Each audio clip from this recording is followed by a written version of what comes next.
as duas têm um papel filogenético extremamente importante para a sobrevivência.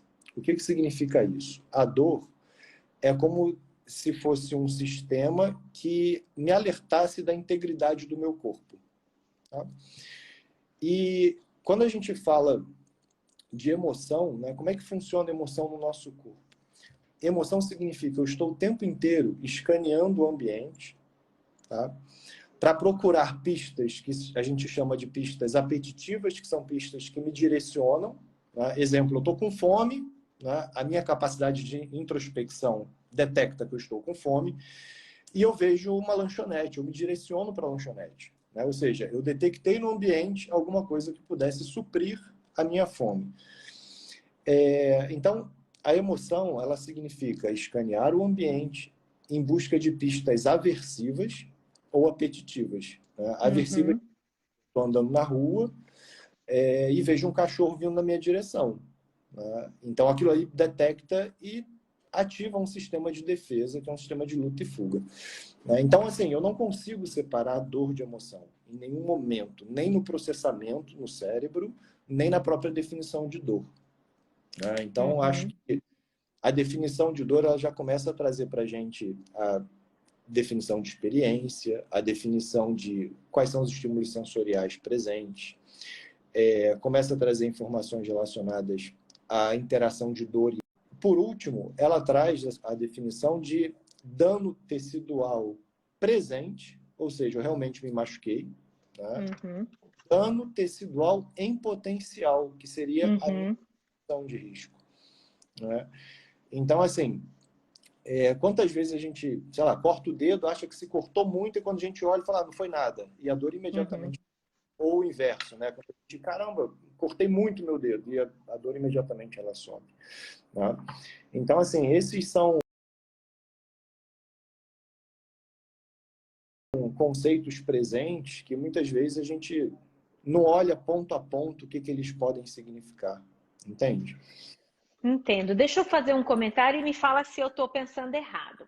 Então, ó, considerando esses aspectos que estão relacionados à dor, dor é uma experiência absolutamente individual. Porque percepção é alguma coisa que é individual. Quando eu penso como físico da neurofuncional, eu penso nessa história de receber informações, processar as informações que são apetitivas, adorei esse termo, até anotei, e aversivas, elas são, eu imagino isso acontecendo, então acendendo, passando por um filtro, tipo assim, um tálamo da vida, antes até de algum modo fazendo um priming no cerebelo e chegando de alguma forma no córtex sensorial, secundário e terciário, principalmente para serem processados. Então eu penso tipo na área parietal, ela para mim ela tipo pisca assim. E aí, quando você fala, mas isso está relacionado com emoção, isso está relacionado com a minha interpretação, aí também me lembra de circuito límbico, também me lembra um pouco do córtex pré-frontal. Como que isso modula ou configura a experiência da dor? Como isso é feito no cérebro em termos das áreas? Beleza, Ou eu estou pensando errado? Isso é muito localizacionista? Não, isso está certo, mas ao mesmo tempo a gente não consegue. Eu vou explicar isso com um pouquinho mais de detalhe, porque existe uma grande confusão com um termo, né, chamado neuromatriz de dor, né, que é um termo que ele acabou virando sinônimo de áreas que são áreas específicas para processamento da dor, né, quando na verdade não são. Né? Essas áreas elas processam uma série de outras coisas, mas também processam a dor. Então, o que a gente consegue entender hoje, e a melhor nomenclatura, seria uma rede de processamento da dor e não a neuromatriz de dor como se fosse, né, ou assinatura de dor. Esses termos a gente, né, prefere não usar, né, porque ele dá uma ideia de especificidade dessas áreas, o que não existe. Entende? Ok. Mas é legal de você ter falado isso. Eu separei aqui e vou mostrar algumas imagens. para que fique claro para o pessoal poder entender, principalmente em relação ao processamento, né? E o que a gente pode entender desse momento. Tá, deixa eu só acalmar o coração do pessoal, que eles já estão aflitos. A gente vai mandar esses artigos no grupo do Telegram, vai estar tudo lá, você vai poder acessar. Eu levantei alguns, o Felipe levantou outros, então não se preocupem. E eu tô anotando, eu vou fazer um resuminho esperto para vocês, tá bom? Então acalmem o coração. Vai, Felipe, manda bala. Camila, olha só que legal. Essa é a tese, né, do Miyazaki. Né? Ela é de 1954. Olha que interessante. Ela fica na biblioteca da Universidade de McGill e ela vem assim, né, de papelzinho fino, né, datilografada, gráfico feito à mão, é a coisa mais linda. Aí, quando a gente olha o que estava escrito, né, numa das páginas ele fala o seguinte, está, né, sublinhado, eu vou ler para vocês, né, possivelmente, né, não existe uma única área que está envolvida com a sensação de dor, né, mas várias áreas do córtex, tálamo e possivelmente estruturas podem estar diretamente relacionadas. Isso ele falava em 1954. Né? Então, assim, ele nessa época, né, quando eu li a tese dele inteira, ele falava o seguinte, ele citava artigos de 1942, por aí. Então, a ideia de que o cérebro possa ter alguma participação, né, no processamento da dor, ela sempre existiu, mas, no entanto, a gente não conseguia ter métodos não invasivos para estudar a dor. Né? E isso acabou sendo... evoluindo muito no que a gente chama de década do cérebro, que foi na década de 90, em que houve um investimento muito grande nos Estados Unidos para que você mapeasse o cérebro, para que você entendesse mais como é que o cérebro funcionava. Então, houve um investimento assim, muito grande do governo americano, nos laboratórios americanos, em quem fazia pesquisa com neurociência. E aí começaram a surgir, né, diversos trabalhos com neurociência, com mapeamento cerebral. Né? Só para a gente poder entender, né, que muitas pessoas não sabem o que é ressonância funcional, e aí eu tem um esqueminha aqui que mostra. Tá? Então, assim, a ressonância funcional ela é uma máquina de ressonância comum, igual a máquina que faz ressonância do joelho, ressonância da coluna, ela é igual. Só que o paciente, ele entra, né, lá na máquina de ressonância. Aqui ele tem uma imagem projetada, pode ser aqui, por um acaso, um dinheiro, né, mas poderia ser uma face, poderia ser uma foto de cigarro, enfim, uma imagem aversiva, o que você quisesse. Você apresenta aqui, e aqui na mão, ele vai fazer um julgamento com o mouse, né? Direita ou esquerda ali, você programa o que vai ser a resposta, ele vai usar aqui esse mouse para dar uma resposta, e isso vem para um computador. Né? Ao mesmo tempo que isso está acontecendo, né, o que está sendo feito? Você tem ali o estímulo, né, e está sendo captada a atividade neural, e essa atividade neural ela é captada de acordo com como esses neurônios eles captam o oxigênio, né, que a gente chama de sinal Bold. Então, assim, essa é uma maneira da gente poder fazer a ressonância funcional.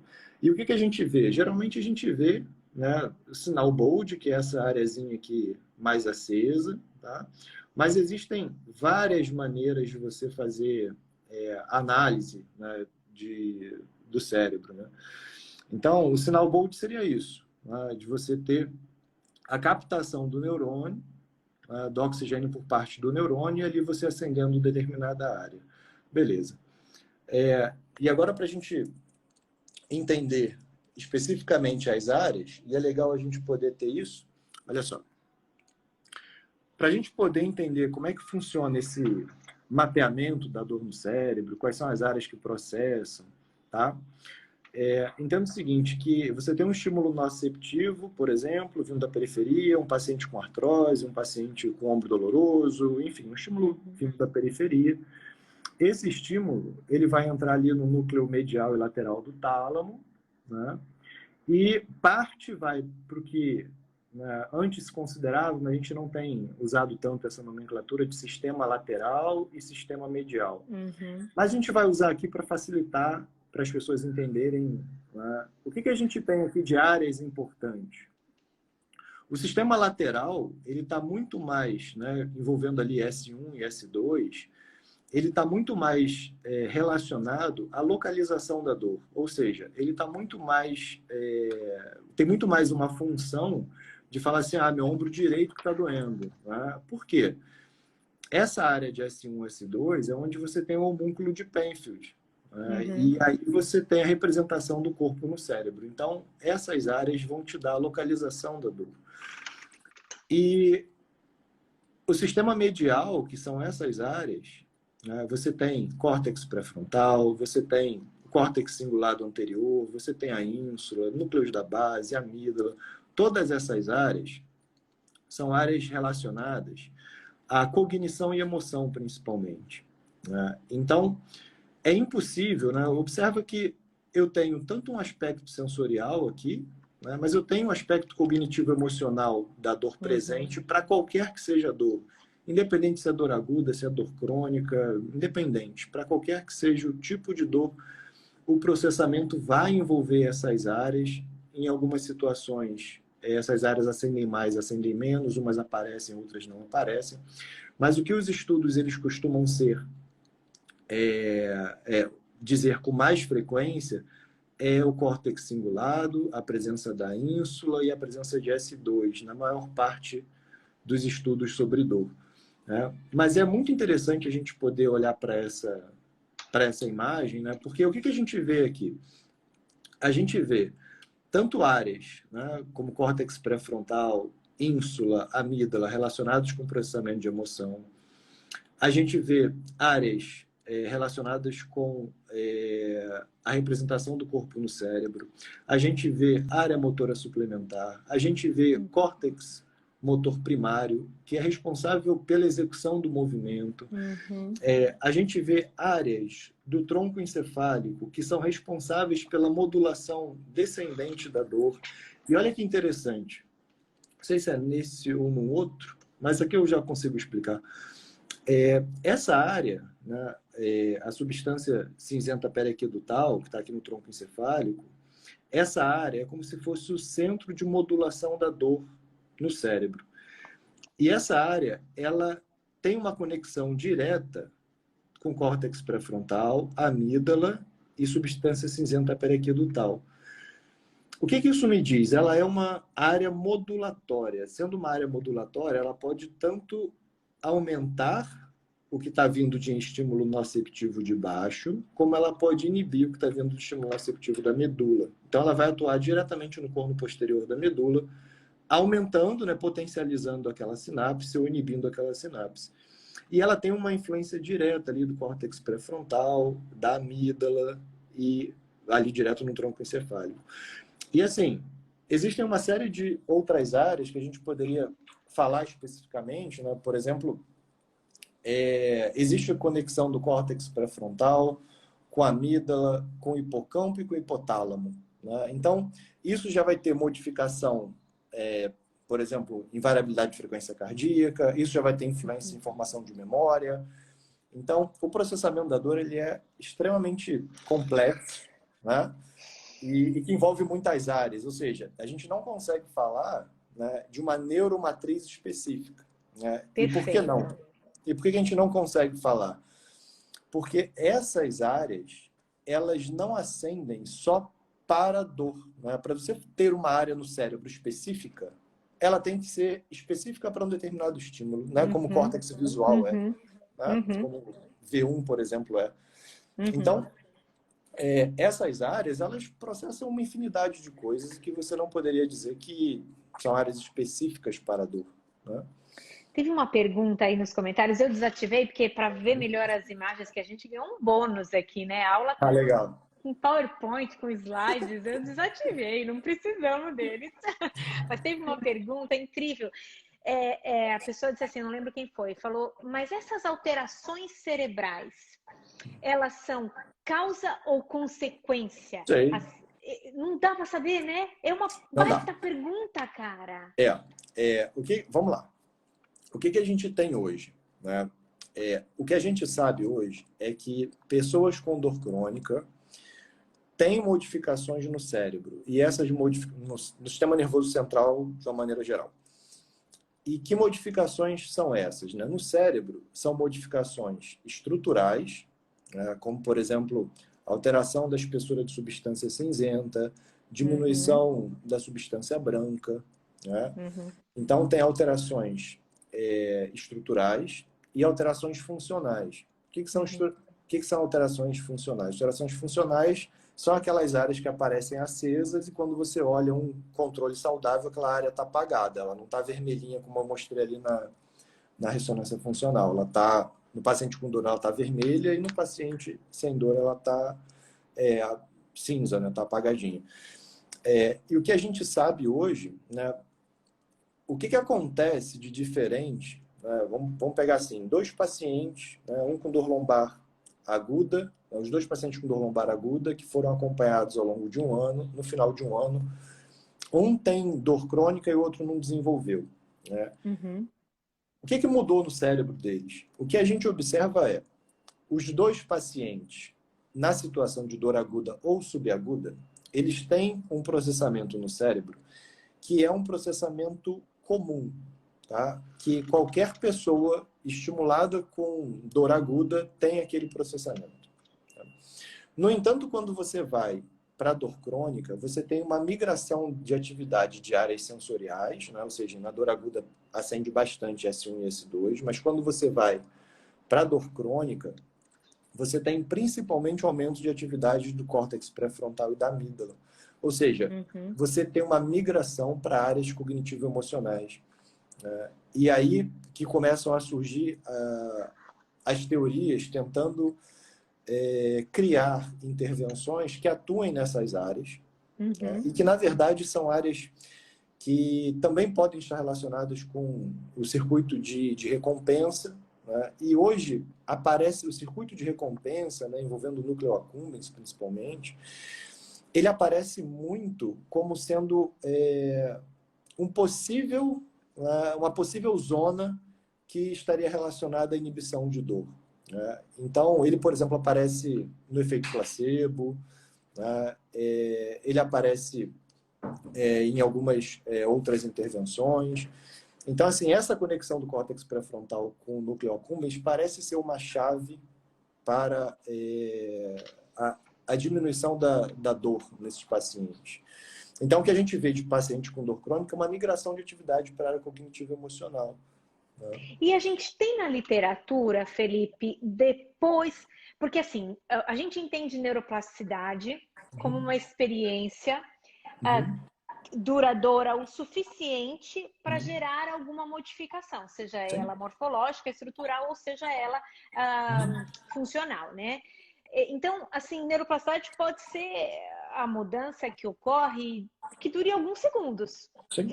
Ainda assim é neuroplasticidade. A gente tem na literatura, depois de quanto tempo da experiência da dor, essas modificações acontecem? Não tem. Não temos, mas isso parece variar de condição para condição. Inclusive, por exemplo, pacientes com lesão em chicote, dentro do serviço de emergência, você já consegue identificar alguns sinais de modificação da atividade neuronal, entendeu? Então, assim, eles conseguiram... foram 2 estudos com pacientes com lesão em chicote cervical, em que eles testaram, por exemplo, hipersensibilidade ao frio, que é um sinal de sensibilização central. Então, uma dessas medidas, né, que foi a hipersensibilidade ao frio, os pacientes com dor aguda, né, tinham acabado de sofrer, acho que 6 ou 8 horas de lesão em chicote, eles tinham hipersensibilidade ao frio e uma série de outros achados característicos de uma hiperatividade neuronal. Entende? Então, é possível que isso ocorra também rapidamente para algumas condições, né?